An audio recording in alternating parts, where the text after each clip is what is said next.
Jason Statham, the man who turned The Transporter, Crank, and Fast and Furious into legends, didn't build his empire from privilege. He carved it from the freezing streets of Shirebrook, from hunger, from bones that wouldn't stop breaking. The world sees an action hero who laughs at danger, but behind every explosion is a man who nearly drowned in the Black Sea, who watched friends die on set, and who spent years sleeping in cold rooms, wondering if tomorrow would ever come. If you think Jason Statham is just another Hollywood tough guy, you're about to discover something darker. Hit that like button now. Here's where it really explodes: Shirebrook. Derbyshire doesn't appear in tourist brochures. It's where coal dust settles on windowsills and hope feels like a luxury.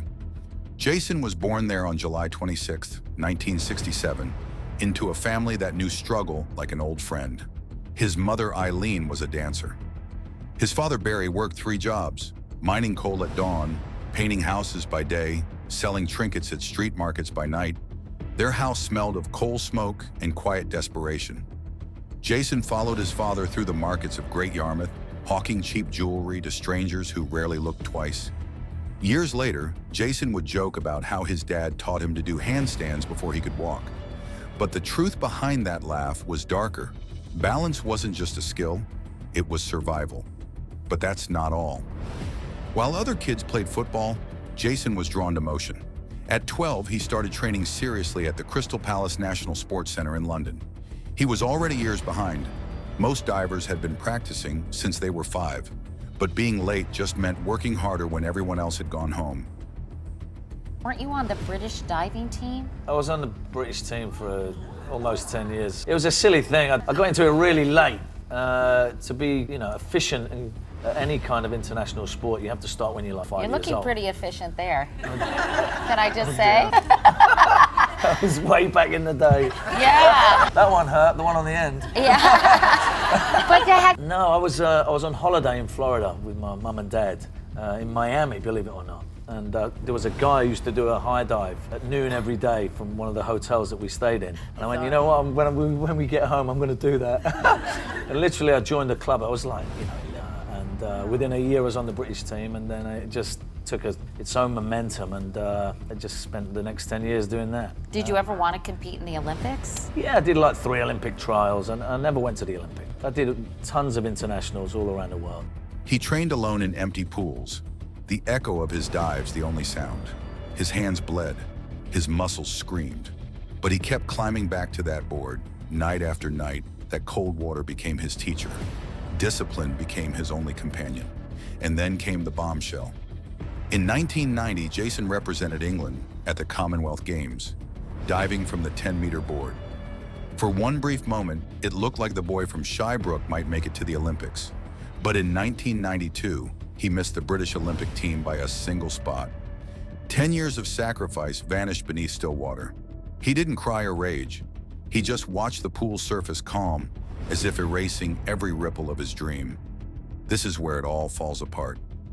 The year 1992 dropped Jason into a London that didn't care who he was or what he lost.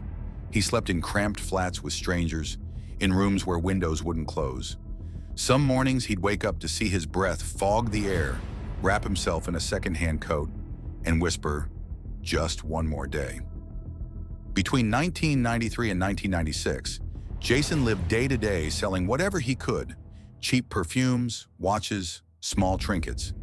His voice grew raw from calling out to people who never turned around. There were nights when customers threw his products back at him, but it was the only thing keeping him alive. When the streets grew quiet, he'd train in the dark. Push-ups beside the bed, shadow boxing in cracked mirrors, fighting ghosts of failure that circled in silence. He had no money, no plan, no idea that life was quietly forging him into something legendary. But listen to this. While training at Crystal Palace, Jason was spotted by a sports agency looking for athletes with real grit. Soon he was modeling for Tommy Hilfiger and French Connection. The paychecks were small, but what he gained was priceless. The belief that maybe he could still matter. Between photo shoots, Jason found himself back on those same streets, selling dreams in shiny bottles. Behind that grin was a truth only he understood. The city that ignored him had also built him. Now here's where it gets insane. In 1998, Guy Ritchie was preparing lock, stock, and 2 smoking barrels. When he met Jason, he didn't see an actor. He saw truth. Jason didn't audition with prepared lines. He told stories the way he used to sell watches. Direct, raw, unpolished. Ritchie listened in silence. Then halfway through, he leaned in and said quietly, "You're the man. You don't have to act. You've lived it." That single moment changed everything. The role paid only $5,000, but it was worth more than gold. Here's where the truth hits hard. Lock, Stock, and 2 Smoking Barrels exploded in 1998, and suddenly the 31-year-old hustler from Shirebrook was standing on red carpets 2 years later, came snatch alongside Brad Pitt, making over $80 million. Then in 2002 came The Transporter, the movie that turned him into an international star. He trained for months, mastering Wing Chun, kickboxing, and Krav Maga. Every kick, every explosion was real. He refused stunt doubles. "If I get hurt," he said, "at least it's honest." And he did get hurt. Torn ligaments, bruised ribs, a shoulder that still clicks today. It gets even messier. Between 2002 and 2010, Jason shot nearly 2 films a year. Success meant never slowing down, but not every fight ended in victory. In 2005, Revolver flopped with a $27 million budget, returning only $7 million. Then Wildcard in 2015 barely crossed $6 million on a $30 million budget.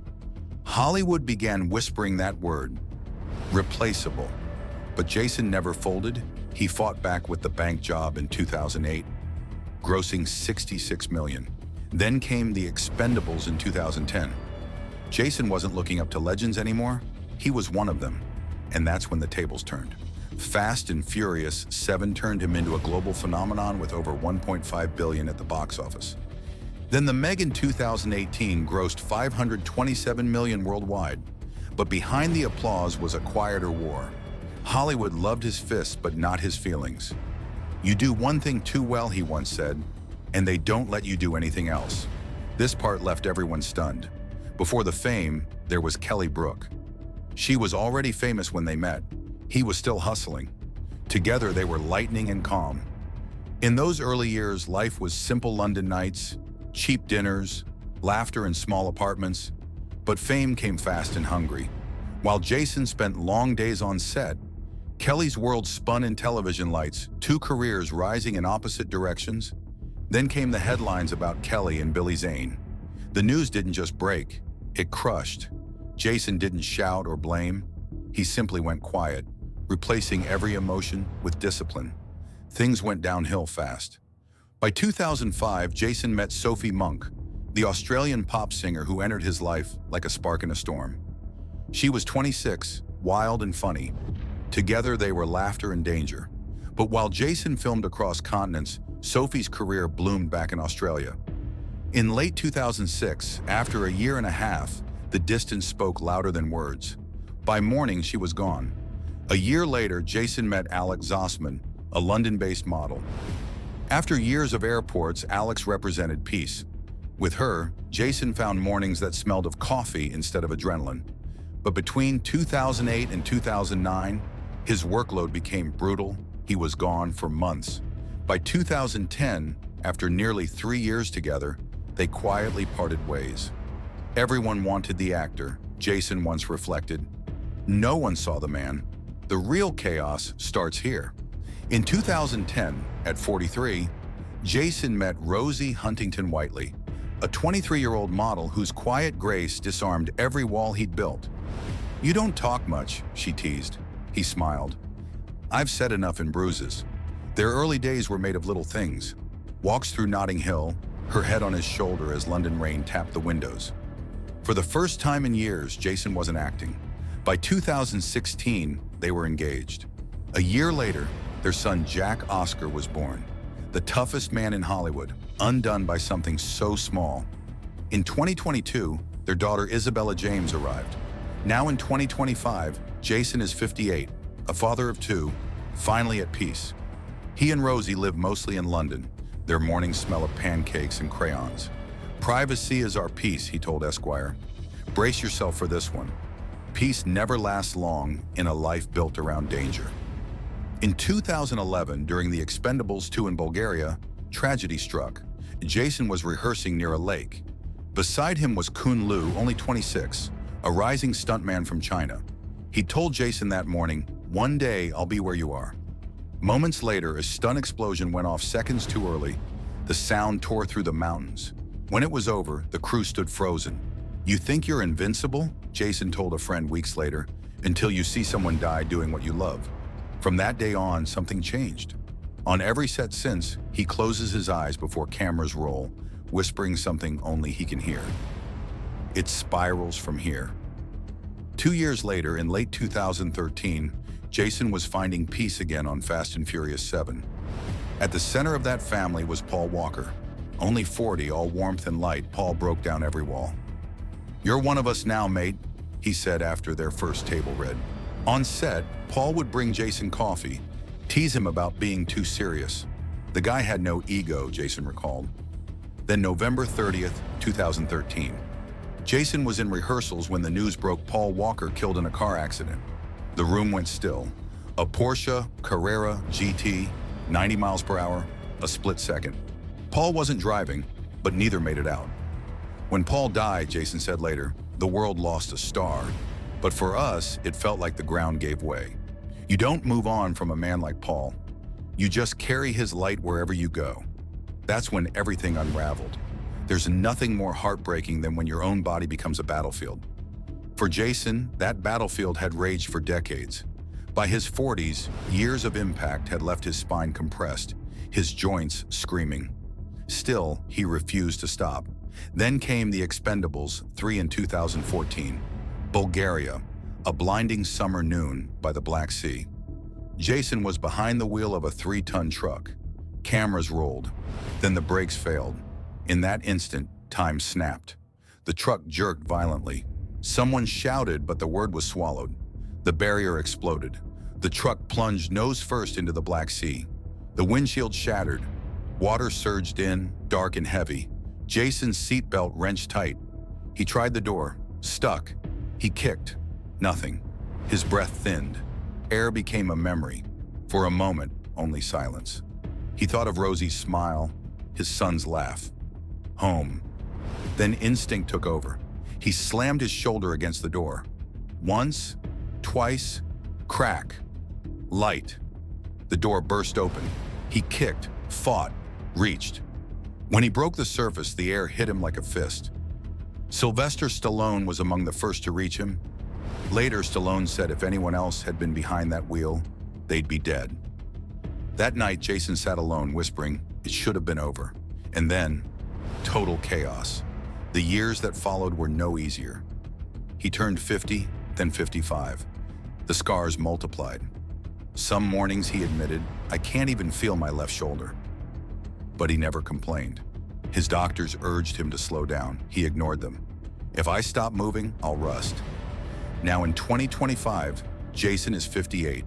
His hair is silver at the edges. His body carries the memory of every fall. But when he steps onto a set, there's still that fire. I used to fight villains, he once said. Now I fight gravity. Here's where the mask falls off. Today, Jason Statham stands not just as an action hero, but as living proof that grit builds empires. With a net worth estimated at over $120 million, he's a man who carved fortune from fire. He no longer runs through freezing London streets selling trinkets. Now he owns a $13 million Beverly Hills mansion, a Malibu beach house, and a garage full of dream cars. But what defines him most is his quiet devotion to simplicity. Most days you'll find him in London with Rosie and their children, spending mornings in Hyde Park. Despite his wealth, Jason never forgot the streets that built him. He donates privately to sports charities for underprivileged youth and stunt performer foundations. He still trains every day, not for movies, but for balance. It's not about being ready for the camera, he said. It's about being ready for life. The boy who once watched his parents hustle for rent now raises his children in warmth and security. Jason's life is no longer about the fight. It's about the grace that follows survival. Today, he doesn't chase fame. He protects meaning. He doesn't shout success. He lives it quietly in laughter, in love, in legacy. This is where it all falls apart. So if you believe Jason Statham is more than an action star, if you see in him the living symbol of resilience and grace, then hit that like button as a tribute subscribe to see more stories about the legends who shaped cinema through pain, not privilege. Drop a comment and tell me, what's the most inspiring part of Jason's journey for you?